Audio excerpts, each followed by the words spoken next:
करोड़ किया या 2 महीने से 6 महीने किया, इससे सुधारने वाला नहीं है।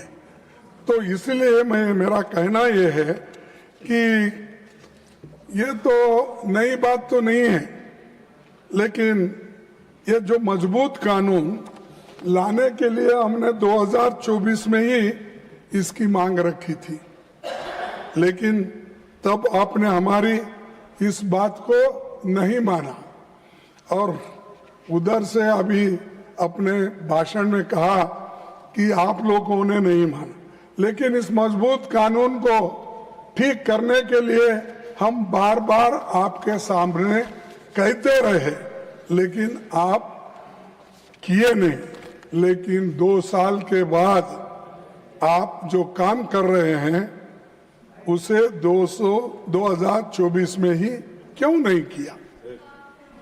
तो अब कर रहे हैं 2024 में, यानी 2 साल पहले आप क्यों नहीं किए? क्योंकि तब आपको राजनीति करनी थी, लोकसभा चुनाव सामने थे। राहुल गांधी जी भारत जोड़ो न्याय यात्रा में लगातार पेपर लीक और युवाओं के भविष्य का मुद्दा उठा रहे थे। आप ये करते तो क्रेडिट नहीं मिलता था उस वक्त, इसीलिए आप उसको छोड़ दिए।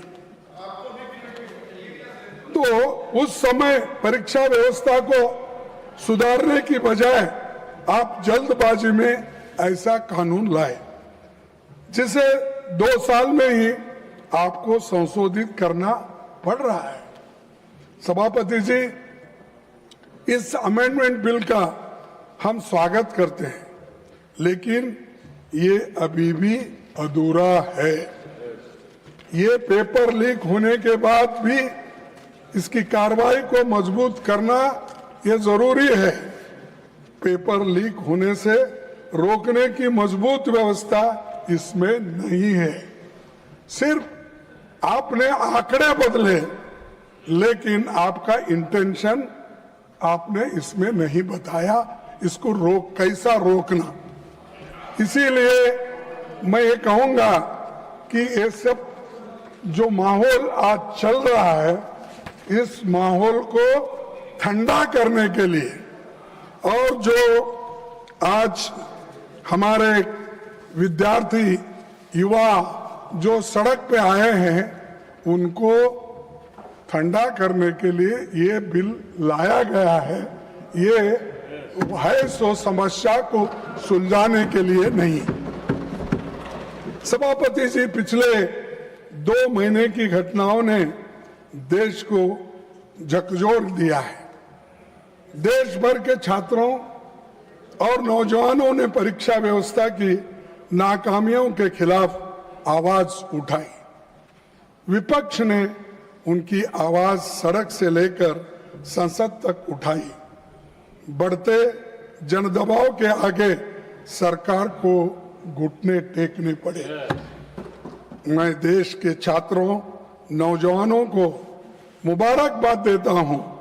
उनका संघर्ष रंग लाया और सरकार को झुकना पड़ा और प्रधानमंत्री को, प्रधान को हटाना पड़ा। और इसीलिए ये युवाओं की ताकत है। और जब युवाओं की ताकत देखने के बाद हमारे सरकार को भी ये मालूम हुआ, अरे इससे ज्यादा अगर हम कुछ खींचतान करेंगे तो धागा टूट जाएगा और हमारी कुर्सी चले जाएगी। इसीलिए डर के आखिरी में उन्होंने युवाओं का जो डिमांड था उसको माना, लेकिन उसमें यह है, उसके पीछे है कि उनकी कुर्सी बचाने के लिए भी ये काम उन्होंने की,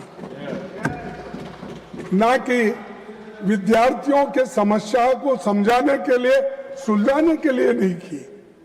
कुर्सी कैसा बचाना, और इतना एजिटेशन हो रहे हैं सब कुछ। और हमारे जितेंद्र सिंह साहब भी इसको सुलझाने के लिए सड़क पर आना पड़ा। उनको भी कहना पड़ा कि नहीं नहीं ये अच्छा नहीं वो ये, क्योंकि उनको